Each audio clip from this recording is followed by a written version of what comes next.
ধন্যবাদ সংগ্রাম সাহায্য বন্ধুগণ। এই পর্যায়ে সংক্ষিপ্ত বক্তব্য রাখবেন পরিণত সমাজে।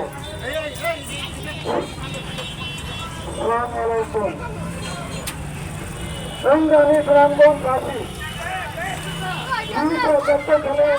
9 মাস যুদ্ধের পর বাংলাদেশ স্বাধীন হয়েছিল। এবার সাধারণ ছাত্র এবং সাধারণ মানুষের আন্দোলনে দ্বিতীয়বার বাংলাদেশের মানুষ স্বাধীনতা অর্জন করল। আমরা হই স্বাধীন সাধারণ ছাত্রদের এবং সাধারণ মানুষকে আমি সবাই জানাই, যারা শহীদ হয়েছেন তাদের আত্মার মাগফিরাত কামনা করি। আমরা যাতে ওই স্বাধীনতা হুকুমতে রক্ষা করতে পারি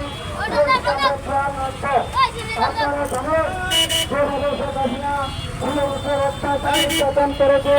বাংলাদেশ স্বাধীন হয়েছে, ইসলাম স্বাধীন হয়েছে, ইসলামের পতাকা উড়েছে, বাংলাদেশের মানুষ স্বাধীন হয়েছে। 16 বছর পরে যেভাবে ঢাকার তাকে স্বাধীনভাবে চলে বাংলাদেশের মানুষ যাদের হচ্ছে স্বাধীনভাবে উল্লাস করেছে। আমার ভাইয়েরা অনেক বক্তব্য দিয়েছেন, গুরুত্বপূর্ণ বক্তব্য আপনারা শুনবেন। আমি আমার বক্তব্য প্রচারিত করবো না, আপনারা এটাই মনে রাখবেন। আগামী 300 বছরে আওয়ামী লীগ শেখ হাসিনা ক্ষমতায় আসবে না এই বাংলার মাটিতে।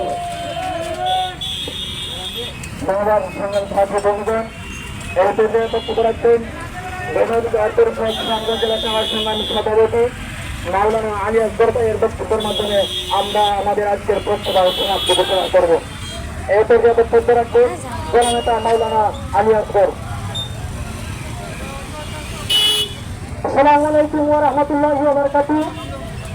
সম্মানিত এলাকাবাসী, সম্মানিত সুনামগঞ্জবাসী, আপনারা জানেন এই ছাত্র অধিকার পরিষদ, যুব অধিকার পরিষদ, শ্রমিক অধিকার পরিষদ, গণ অধিকার পরিষদ, যে সংগঠন শুধু নেতার সাহায্যিত হয় নাই, সেই সংগঠনটি দীর্ঘদিন থেকে ছাত্র আন্দোলন করে সেই সংগঠনটি হয়েছে। এই সংগঠনের মাধ্যমে এই বাংলার মাটিতে আজকে সেই সরকার বিরোধী ছাত্র আন্দোলনে নেতৃত্ব দিয়েছে সেই গণ অধিকার পরিষদের সংগ্রামী সভাপতি তার নেতৃত্বে এই সোনার বাংলা আজ আমরা শেখ হাসিনাকে করতে পেরেছি।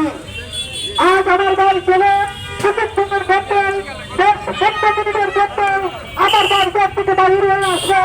আমরা সেই তাইকে আমরা অবশ্যই মুক্ত করেছি। তার পাশাপাশি যারা রাজমন্ত্রী আছেন আমরা আসছে রাজপথে আসছে সেটার ভিতরে সবাই মুক্ত পাবে ইনশাল্লাহ। আমরা এই সোনার বাংলাদেশে আমরা শুধু সেই তারা মতো আমরা হব না, আমরা মানুষের চাল মাল এবং নিরাপদ দিব এবং আমরা এই সোনার বাংলাদেশকে শিক্ষা প্রদেশ একটি বাংলাদেশ সবার শুরু করে আমরা সবসময় এটা আমার সবাইকে জানাবে সহযোগিতা করার জন্য। ধন্যবাদ সবাইকে।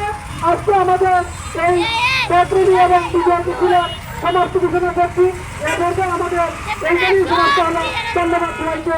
আসসালামু আলাইকুম।